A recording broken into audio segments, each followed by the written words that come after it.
Hello అందరికీ. ఈరోజు నేనైతే కుష్కా లేదంటే బగారా రైస్ ఏదైనా అనుకోవచ్చు. ఇదైతే చాలా బాగుంటుంది. ప్లెయిన్ రైస్ కూడా బాగుంటుంది. నేనైతే 1 గ్లాస్ అంత రైస్ అయితే తీసుకున్నాను ఈ గ్లాస్తో.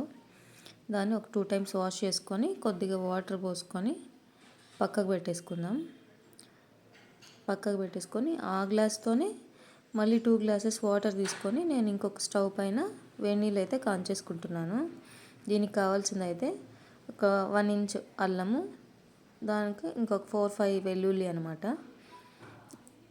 దాని తర్వాత ఒక ఆనియన్ మిక్సీకి వేసుకుంటున్నాను. తర్వాత కుక్కర్ అయితే పెట్టేసుకుందాం. కుక్కర్ పెట్టేసుకొని కొద్దిగా ఆయిల్ అయితే వేసేసుకుంటున్నాను.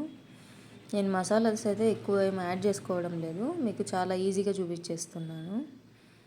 ఇది బ్యాచిలర్స్ అయినా ఈజీగా చేసేసుకోవచ్చు, అబ్బాయిలైనా. ఒక చిన్న చెక్క, ఒక 2 లవంగాలు, ఇంకా ఒక యాలకుబుడ్డ వేసుకుంటున్నాను. ఇంకా బిర్యానీ ఆకు కూడా వేసుకోవచ్చు, నా దగ్గర అయితే లేదు, అయిపోయింది, అందుకని వేయలేదు. ఇంకా ఆనియన్స్ అయితే ఒక ఆనియన్ కట్ చేసేసి వేసేస్తున్నాను.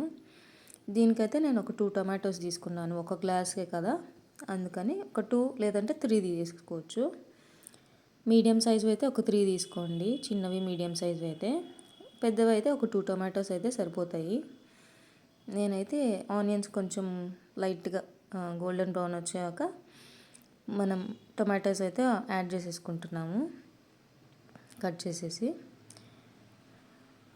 యాడ్ చేసుకున్న తర్వాత దాన్ని ఒక 2 మినిట్స్ అలా మనం ఫ్రై చేసేసుకోవాలి. దాని తర్వాత ఇది ఫ్రై అయ్యేటప్పుడే మనం అల్లం వెల్లుల్లి ఇంకా ఆనియన్ పేస్ట్ అయితే వేసేసుకుందాము మిక్సీకి. మనం ఆనియన్ పేస్ట్ లేకపోయినా అల్లం వెల్లుల్లి అయినా మనకి రెడీమేడ్ దొరుకుతుంది కదా, అదైనా వేసుకోవచ్చు. ఒక స్పూన్ అలా వేసుకొని ప్రాసెస్ అంతా స్టార్ట్ చేసుకోవచ్చు. దీనికైతే నేను ఒక గుప్పెడంత కొత్తిమీర అయితే తీసుకున్నాను.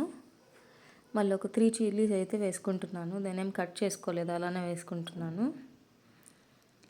ఇంకా పుదీనా కూడా ఒక 10-15 లీవ్స్ అయితే వేసుకుంటున్నాను. కొత్తిమీర అయితే ఇలా కట్ చేసేసి వేసుకుంటున్నాను టొమాటోస్ వేసిన తర్వాత చిన్నగా. తర్వాత పుదీనా కూడా వేసేసుకుందాం. ఇవి 2 వేసేసుకొని ఊరికే అలా ఫ్రై చేసేసుకోవాలి. ఒక 2 మినిట్స్ అలా ఫ్రై చేసుకుంటే కొంచెం బాగా మనకి మంచి స్మెల్ అనేది వస్తుంది. తర్వాత ఇదిగోండి, ఇలా ఫ్రై చేసేసుకుంటున్నాం కదా, ఆయిల్ అంతా కూడా సైడ్స్కి ఇలా వస్తుందన్నమాట ఫ్రై చేసేటప్పుడు. దాని తర్వాత మనం పేస్ట్ ఉంది కదా, మనం మిక్సీ పట్టుకునింది, అదైతే వేసేసుకోవాలి. మీలో ఎంతమందికి ఇది తెలుసు, మీరు ఎప్పుడెప్పుడు టేస్ట్ చేశారు? ఇదైతే చాలా ఈజీ ప్రాసెస్, అదైతే చాలా బాగుంటుంది.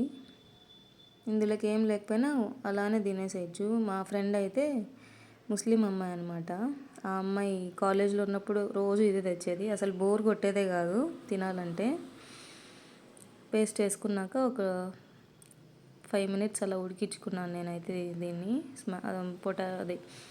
టొమాటోస్ కొంచెం బాగా సాఫ్ట్ అయ్యేంత వరకు. తర్వాత 1 స్పూన్ సాల్ట్ అయితే యాడ్ చేశాను. తర్వాత మనం నానబెట్టుకున్న బియ్యం ఉన్నాయి కదా, అవి అయితే యాడ్ చేసేసుకున్నాను. యాడ్ చేసేసుకొని ఒక్కసారి మనం మిక్స్ చేసుకోవాలి మొత్తాన్ని. మిక్స్ చేసుకున్న తర్వాత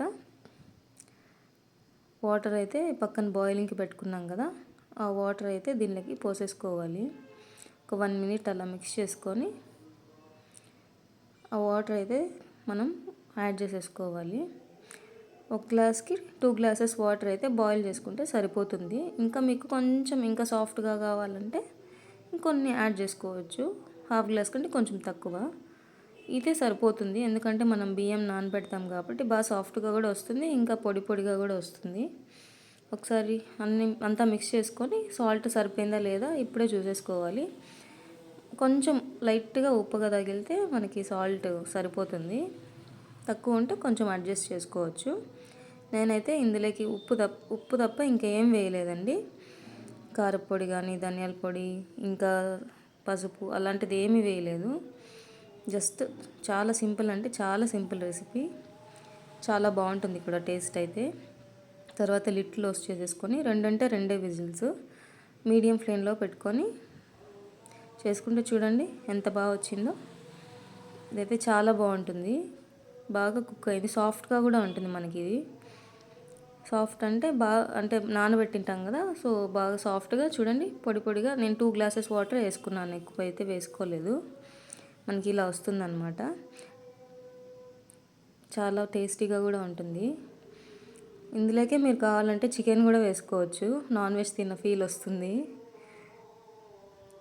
ప్లేట్లోకి అయితే సర్వ్ చేసేసుకుందాం. దీనిలోకి అయితే నేనైతే పెరుగు పచ్చడి అయితే చేశాను, ఆనియన్ వేసి జస్ట్ పెరుగులోకి రైతాలాగా. ఇంకా అవసరమైతే మీరు ఆనియన్ కూడా కట్ చేసుకొని పెట్టుకోవచ్చు. చాలా బాగుంటుందండి, ఒకసారి ట్రై చేయండి. వీడియో నచ్చినట్టయితే లైక్ చేయండి, షేర్ చేయండి, ఇంకా సబ్స్క్రైబ్ చేయండి. ఇంకా మీకు నచ్చితే ఇంకా ఏమైనా కామెంట్ చేయండి. Thanks for watching.